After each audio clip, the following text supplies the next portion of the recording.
నమస్కారం.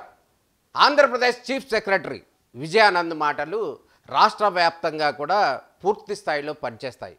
ఆయన ఆదేశాలను కనుక ఖచ్చితంగా ఆంధ్రప్రదేశ్లో ఉన్నటువంటి ఐఏఎస్లు ఐపీఎస్లు తూచా తప్పకుండా కూడా పాటిస్తారు.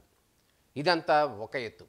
కానీ పరిపాలనా గుండెకాయగా ఉన్నటువంటి ఆంధ్రప్రదేశ్ సచివాలయంలో చీఫ్ సెక్రటరీ ఇచ్చిన ఆదేశాలను చిత్తు కాగితాలుగా మారిపోతున్న పరిస్థితి స్పష్టంగా కనపడుతుంది.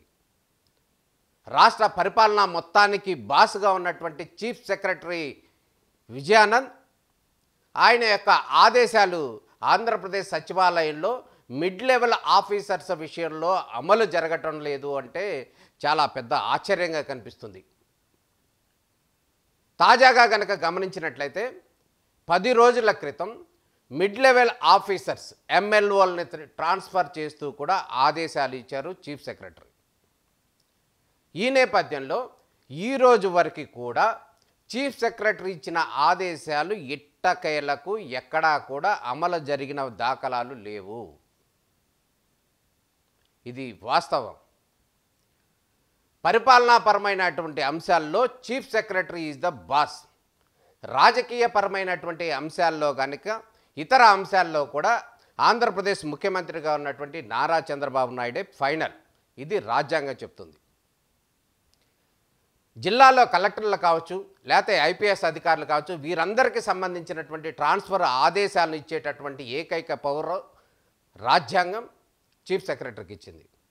ఈ పవర్ని పూర్తి స్థాయిలో వినియోగించుకుంటున్న నేపథ్యంలో అందరూ కూడా పూర్తి స్థాయిలో వారందరూ కూడా విధుల్లో ఎక్కడికక్కడ కూడా వెంటనే ఈరోజు ఉత్తర్వులు వస్తే రేపు లేదా మరుసటి రోజు కూడా అక్కడ జాయిన్ అయిపోవటం, అక్కడ విధులు నిర్వహించడం అనేది సర్వసాధారణం. కానీ తాజాగా జరుగుతున్నటువంటి పరిణామాలు మాత్రం పరిపాలనాపరమైనటువంటి అంశాలని చీఫ్ సెక్రటరీ యొక్క ఆదేశాలను కూడా ఎక్కిరిస్తున్నట్టు కనబడుతుంది. ఇదే అంశానికి సంబంధించి 10 రోజుల క్రితం ఇచ్చినటువంటి మిడ్ లెవెల్ ఆఫీసర్స్ ట్రాన్స్ఫర్ల విషయాన్ని పక్కన పెడితే గడిచిన సంవత్సరన్నర కాలం నుంచి చీఫ్ సెక్రటరీ 3 సార్లు ఆదేశాలు మిడ్ లెవెల్ ఆఫీసర్స్ని ట్రాన్స్ఫర్లు చేయాలంటూ కూడా ఆదేశాలు ఇవ్వటం జరిగింది. ఈ ఆదేశాలన్నిటి సందర్భంలో కూడా ఒక వ్యక్తి, ఒక మిడ్ లెవెల్ ఆఫీసర్, హోమ్ డిపార్ట్మెంట్కి సంబంధించినటువంటి ఆఫీసరు ఆ హోంశాఖలో దాదాపు 32 సంవత్సరాల పాటు అక్కడే ఏఎస్ఓగా జాయిన్ అయ్యారు, ఎస్ఓ అయ్యారు, అడిషనల్ సెక్రటరీ అయ్యారు, డిప్యూటీ సెక్రటరీ అయ్యారు, జాయింట్ సెక్రటరీ అయ్యారు. అంటే 32 సంవత్సరాలు హోమ్ డిపార్ట్మెంట్లో పనిచేస్తున్నటువంటి ఒక అధికారికి సంబంధించినటువంటి విషయంలో చీఫ్ సెక్రటరీ కావచ్చు, గతంలో ఉన్నటువంటి జిఏడి ప్రిన్సిపల్ సెక్రటరీగా ఉన్నటువంటి సురేష్ కుమార్ కావచ్చు, వీరందరూ కూడా ఎట్టకేలకు ఎట్టి పరిస్థితుల్లో కూడా హోంశాఖ నుంచి పక్కకు ట్రాన్స్ఫర్ చేశారు ఎనర్జీ డిపార్ట్మెంట్కి. ఇదే ఆదేశాలను 3 సార్లు ఇచ్చారు గతంలో. గడిచిన సంవత్సరన్నర కాలంలో 3 సార్లు చీఫ్ సెక్రటరీ పేరు మీద ఒక అధికారిని ట్రాన్స్ఫర్ చేయండి పరిపాలనాపరమైనటువంటి అంశాల్లో అంటూ కూడా వారికి ఆదేశాలు ఇవ్వటం జరిగింది. ఆ ఆదేశాలు గడిచిన 4 సార్లు అంటే మొన్న ఇచ్చినటువంటి తాజా ఉత్తర్వులతో పాటు అంతకుముందు ఇచ్చినటువంటి 3 సార్లు ఆదేశాలు జీవోలు కూడా ఎక్కడా కూడా అమలు జరగలేదు. అంటే అక్కడ హోమ్ డిపార్ట్మెంట్లో ఉన్నటువంటి ఒక అధికారి చలాయిస్తున్నటువంటి పెత్తనంలో భాగంగా ఈ అధికారి ఇచ్చినటువంటి ఉత్తర్వులు అమలు జరగటం లేదు అనేది క్లియర్గా కనపడుతుంది. ఇది ఒక వర్షన్. అయితే ఇదే అంశానికి కొనసాగింపుగా గతంలో 3 సార్లు ఇచ్చినటువంటి ఎవరైతే ఒక అధికారి ఉన్నాడో ఆ అధికారి పేరుని మళ్ళీ తాజాగా 10 రోజుల క్రితం కూడా ఇచ్చారు. ఆయన్ని కూడా ట్రాన్స్ఫర్ అవ్వాలి అని. సచివాలయంలో కనుక మనం చరిత్రలో కనుక గమనించినట్లయితే మ్యాక్సిమం 3 నుంచి 5 సంవత్సరాలు మాత్రమే ఆ డిపార్ట్మెంట్లో ఉంటారు. తర్వాత వేరే డిపార్ట్మెంట్కి బదిలీ అవ్వటం అనేది సర్వసాధారణం, ఎవరికైనా కూడా ఇది సాధ్యమే. కానీ 32 సంవత్సరాల పాటు ఒకే డిపార్ట్మెంట్లో జాయిన్ అయ్యి అదే డిపార్ట్మెంట్లో ప్రస్తుతం జాయింట్ సెక్రటరీగా పనిచేస్తున్నటువంటి పరిస్థితి ఎక్కడా జరగలేదు. ఎక్కడా కూడా ఇది అమలు జరిగిన పరిస్థితి లేదు. ఈ అంశానికి సంబంధించి చీఫ్ సెక్రటరీ కావచ్చు, ఇంతకుముందు జిఏడి ప్రిన్సిపల్ సెక్రటరీగా పనిచేసినటువంటి సురేష్ కుమార్ కావచ్చు, వీరందరూ కూడా లిఖితపూర్వకంగా అదేవిధంగా ఓరల్గా కూడా వారికి చెప్పడం జరిగింది. మీరు పలానా డిపార్ట్మెంట్కి బదిలీ అవ్వండి, మీకు ఆదేశాలు ఇవ్వటం జరిగింది అని కూడా చెప్పడం జరిగింది. కానీ ఆ అధికారి ఆయనకున్నటువంటి ఇన్ఫ్లుయెన్స్ నేపథ్యంలో కావచ్చు, అక్కడ ఉన్నటువంటి హోమ్ డిపార్ట్మెంట్కి సంబంధించినటువంటి ఉన్నతాధికారులు ఎవరైతే ఉన్నారో ఆ ఉన్నతాధికారులతో ఉన్నటువంటి ఈ అధికారికి ఉన్నటువంటి సఖ్యత కావచ్చు, లేకపోతే ఇతర అనుబంధాలు కావచ్చు, మొత్తానికి చీఫ్ సెక్రటరీ ఆదేశాలు ఇవ్వటం, కన్సల్ట్ అధికారి ఎవరైతే ఉన్నారో ఆ అధికారి ఈ అధికారం మాకు అవసరం కాబట్టి మేము ఈయన్ని మేము రిలీవ్ చేయలేకపోతున్నాం అని కూడా మళ్ళీ ఒక లెటర్ ఇవ్వడం జరుగుతుంది. ఇక తాజాగా జరిగినటువంటి విషయం ఏంటంటే కంటే 10 రోజుల క్రితం ఇచ్చినటువంటి మిడ్ లెవెల్ ఆఫీసర్స్ ట్రాన్స్ఫర్స్కి సంబంధించి కొన్ని డిపార్ట్మెంట్స్కి ఒక 3-4 డిపార్ట్మెంట్స్కి రెవెన్యూ కావచ్చు, హోమ్ డిపార్ట్మెంట్ కావచ్చు, లేకపోతే జీఏడీకి సంబంధించి ఒక 5-6 ఆఫీసర్లు మాత్రం ట్రాన్స్ఫర్ చేస్తూ కూడా తాజాగా ఉత్తర్వులు ఇచ్చారు. ఇది 10 రోజులైంది జరిగి. ఈ అంశాల్లో భాగంగా మళ్ళీ హోమ్ డిపార్ట్మెంట్కి సంబంధించి మళ్ళీ అక్కడ ఉన్నటువంటి 30 ఇయర్స్ ఇండస్ట్రీ ఎవరైతే ఉన్నాడో ఒక అధికారి, ఆ అధికారిని పక్కన ఉన్నటువంటి ఎనర్జీ డిపార్ట్మెంట్కి ట్రాన్స్ఫర్ చేశారు. కానీ 10 రోజుల క్రితం అయినా కూడా ఆ అధికారి అక్కడ జాయిన్ అవ్వలేదు. అదేవిధంగా ఇక్కడ ట్విస్ట్ ఏంటంటే చీఫ్ సెక్రటరీ ఒక అధికారిని అక్కడికి పంపించారు, హోమ్ డిపార్ట్మెంట్లో జాయిన్ అవ్వండి అంటూ కూడా సుబ్బారావు అనేటువంటి డిప్యూటీ సెక్రటరీని పంపించారు. అయితే ఈయన ప్లానింగ్ డిపార్ట్మెంట్ నుంచి అప్పుడే అక్కడ రిలీవ్ అయ్యారు. ఇక్కడికి వచ్చి జాయిన్ అయిపోదామని కూడా వచ్చి జాయిన్ అవుతూ ఉన్న సందర్భంలో హోమ్ డిపార్ట్మెంట్ నుంచి ఆయనకి విల్లింగ్ ఇవ్వలేదు. మిమ్మల్ని మేము జాయిన్ చేసుకోలేము కాబట్టి మీరు వెయిట్ చేయండి లేదా ఇంకోటి చూసుకోండి అని కూడా చెప్పేశారు. అంటే ఇండైరెక్ట్గా ఏంటంటే మీరు మాకొద్దు అని చెప్పేశారు. అంటే మరి చీఫ్ సెక్రటరీ ఈ అధికారిని ఇక్కడికి వెళ్ళమని చెప్పి ఆయన ఆదేశాలు ఇవ్వటం దేనికి? ఇక్కడ ఉన్నటువంటి హోమ్ డిపార్ట్మెంట్కి సంబంధించినటువంటి అధికారులు మీరు ఇక్కడ వద్దు మాకు అవసరం లేదు అంటూ కూడా ఖాళీగా పెట్టారు ఇవాళకి పోస్ట్. మరి అక్కడ ఉన్నటువంటి అధికారి ఏమో అక్కడి నుంచి బయటికి వెళ్ళారా, లేకపోతే సెలవులో ఉన్నారా, లేకపోతే మళ్ళీ ప్రమోషన్ తీసుకుని అక్కడే ఉందామని కొనసాగుతున్నారా అంటూ కూడా రకరకాల ఊహాగానాలు సచివాలయంలో తెర మీదకి వస్తున్న పరిస్థితి కనబడుతుంది.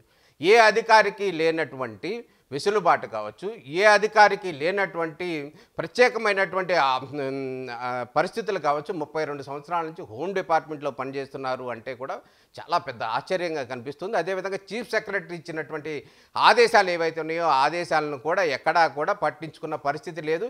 ఒక మిడ్ లెవెల్ ఆఫీసర్స్ కోసం ఒక చీఫ్ సెక్రటరీ ఇచ్చినటువంటి ఆదేశాలను కూడా పక్కన పెడుతున్నారు అంటే చాలా ఆశ్చర్యంగా కనిపిస్తుంది. అదేవిధంగా రెవెన్యూ శాఖ కనుక గమనించినట్లయితే రెవెన్యూ డిపార్ట్మెంట్లో కూడా ఒక మిడ్ లెవెల్ ఆఫీసర్ని అక్కడికి పంపడం జరిగింది. అక్కడ ఉన్నటువంటి మిడ్ లెవెల్ ఆఫీసర్ కూడా రిలీవ్ అవ్వాల్సి ఉంది. అయితే ఈ సందర్భంలో కూడా అక్కడ ఉన్నటువంటి ఉన్నతాధికారిని ఎవరైతే ఉన్నారో ఆమె వద్దు మీరు వెయిట్ చేయండి మాకు వేరే వాళ్ళు కావాలంటూ కూడా ఆమె సందేశాలు ఇచ్చారు అనేది మనకు వస్తున్నటువంటి సమాచారం. దాంట్లో భాగంగానే అక్కడ ఒక అధికారిని అక్కడికి జాయిన్ చేయాలని చెప్పి అతను పేరెంట్ డిపార్ట్మెంట్ నుంచి రిలీవ్ అయ్యి మళ్ళీ రెవెన్యూ డిపార్ట్మెంట్కి వెళ్ళి అక్కడ అప్లై చేయడం జరిగింది మమ్మల్ని చేర్చుకోమని చెప్పి. అందుకు కూడా దానికి సంబంధించి కూడా వాళ్ళు క్లియరెన్స్ ఇవ్వలేదు ఈ రోజు వరకు కూడా. వాళ్ళు కూడా మీరు వెయిట్ చేయండి అని కూడా చెప్పడం జరుగుతుంది. అంటే ఇక్కడ జరుగుతుంది ఏంటంటే అసలు మిడ్ లెవెల్ ఆఫీసర్స్ ఎవరు? వాళ్ళు ఏమైనా చిన్న చిత్తగా లేకపోతే పని పాట రాని అధికారులను భావించాలా, లేకపోతే ఈ అధికారి వద్దు ఇంకో అధికారిని వేయండి అని చెప్పి వాళ్ళెవరు అడగటానికి? అసలు చీఫ్ సెక్రటరీ ఇచ్చినటువంటి ఆదేశాలని సెక్రటరీలుగా ఉన్నటువంటి వాళ్ళు ఎందుకు పాటించట్లేదు?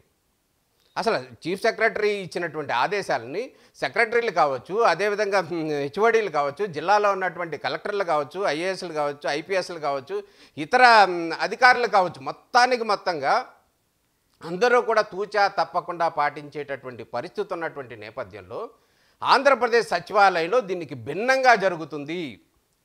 చీఫ్ సెక్రటరీ ఇచ్చినటువంటి ఆదేశాలను వాళ్ళు పట్టించుకోవటం లేదు. 1-2 డిపార్ట్మెంట్లో అయితే కనుక దాదాపు 4 సార్లు అక్షరాల 4 సార్లు ఇదే చీఫ్ సెక్రటరీ మీరు ఇక్కడి నుంచి బదిలీ అవ్వాలి అంటూ కూడా ఆర్డర్స్ ఇచ్చారు. కానీ ఆ ఆర్డర్స్ మాత్రం ఎక్కడా కూడా చెల్లుబాటు కాలేదు.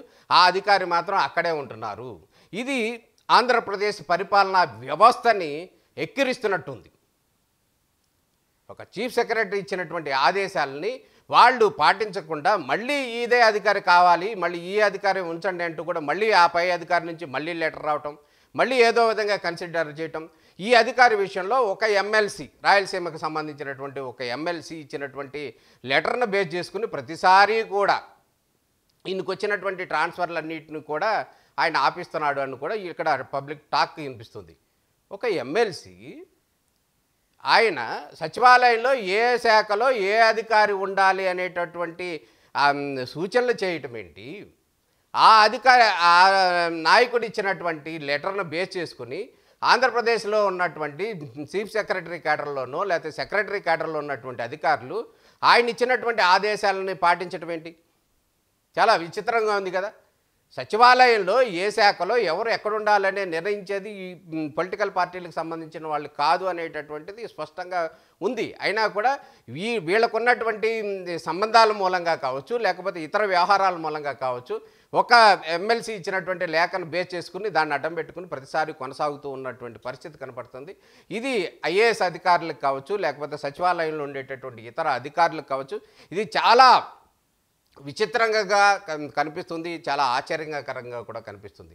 మొత్తానికి కనుక మనం గమనించినట్టయితే ఆంధ్రప్రదేశ్ చీఫ్ సెక్రటరీగా ఉన్నటువంటి అధికారి ఇచ్చినటువంటి ఆదేశాలను సచివాలయంలోనే పక్కన పెట్టేస్తున్నారు. ఆయన ఇచ్చినటువంటి ఆదేశాలు చిత్తు కాగితాలుగా మారిపోతున్నాయి అనటంలో ఎటువంటి సందేహం లేదు. ఈ విషయంలో కూడా ఆంధ్రప్రదేశ్ ముఖ్యమంత్రి కావచ్చు, నారా చంద్రబాబు నాయుడు గారు కావచ్చు, అదేవిధంగా ఇతర నాయకులు కూడా స్పష్టంగా దీని మీద స్పందించి ఎట్టి పరిస్థితుల్లో కూడా ఇటువంటి ఒత్తిళ్లు అనేది చాలా విడ్డూరంగా కనిపిస్తుంది. పరిపాలనాపరమైనటువంటి అంశాల్లో 32 సంవత్సరాలు అదే శాఖలో పనిచేస్తున్నటువంటి అధికారిని కదల్చడంలో చీఫ్ సెక్రటరీ 4 సార్లు లెటర్ ఇచ్చినా కూడా అమలు జరగలేదంటే పరిస్థితి ఏ విధంగా ఉంది, పరిపాలన ఏ విధంగా గాడి తప్పుతుంది అనేటటువంటి అంశాన్ని మీద దృష్టి పెట్టాల్సినటువంటి అవసరం ఉంది. మొత్తానికి చీఫ్ సెక్రటరీ ఇచ్చినటువంటి ఆదేశాలను తూచా తప్పకుండా పాటించే విధంగా ఆయనకున్నటువంటి పవర్ని పూర్తి స్థాయిలో వినియోగించుకునేటటువంటి వ్యవస్థ కల్పించాలి. అదేవిధంగా ఆయన ఆదేశాలకు పూర్తి స్థాయిలో న్యాయం జరగాల్సిన అవసరం ఉంది. అదేవిధంగా చీఫ్ సెక్రటరీ ఇచ్చినటువంటి ఆదేశాలను కన్సల్ట్ ఎవరైతే ఉన్నారో, సెక్రటరీలు ఎవరైతే ఉన్నారో ఆ సెక్రటరీలు కూడా తూచా తప్పకుండా పాటించాలి. పాటిస్తేనే ఇతర జిల్లాల్లో పనిచేసేటటువంటి అధికారులకు కావచ్చు, లేకపోతే ఇతర ప్రభుత్వపరమైనటువంటి ఉద్యోగులు కావచ్చు, వారి ట్రాన్స్ఫర్ల విషయంలో కావచ్చు చాలా గౌరవం ఇచ్చినట్టు ఉంటుంది. మీ సచివాలయంలో మాత్రం అమలు జరగవు, రాష్ట్ర వ్యాప్తంగా మాత్రం అమలు జరగాలి అంటే దేనికి సందేశం ఇది? ఇది నెగిటివ్ సందేశాలు వెళ్తున్నటువంటి పరిస్థితి కనపడుతుంది. ఖచ్చితంగా చీఫ్ సెక్రటరీ ఇచ్చినటువంటి ఆదేశాలు అమలు జరిగే విధంగా చర్యలు తీసుకోవాల్సినటువంటి పరిస్థితి ఉంది. ఇదే అంశానికి సంబంధించి రాష్ట్ర సచివాలయంలో హాట్ టాపిక్గా నడుస్తుంది. మిగతా వాళ్ళకి లేని వెసులుబాటు పర్టికులర్ ఒకళ్ళు 2 3 అధికారులకు మాత్రం ఏ విధంగా వచ్చింది, వారికి ఉన్నటువంటి లావాదేవీలు ఏంటి, వారికి ఉన్నటువంటి ప్రత్యేక వసతులు ఏంటి, వారికి ఉన్న అనుమతులు ఏంటి అంటూ కూడా ప్రశ్నిస్తున్న పరిస్థితి కనబడుతుంది. ఇదే అంశం మీద రాష్ట్ర ప్రభుత్వం స్పందించాల్సినటువంటి పరిస్థితి ఉంది. స్పందిస్తుందని చెప్పి మనంతా ఆశిద్దాం. నమస్కారం.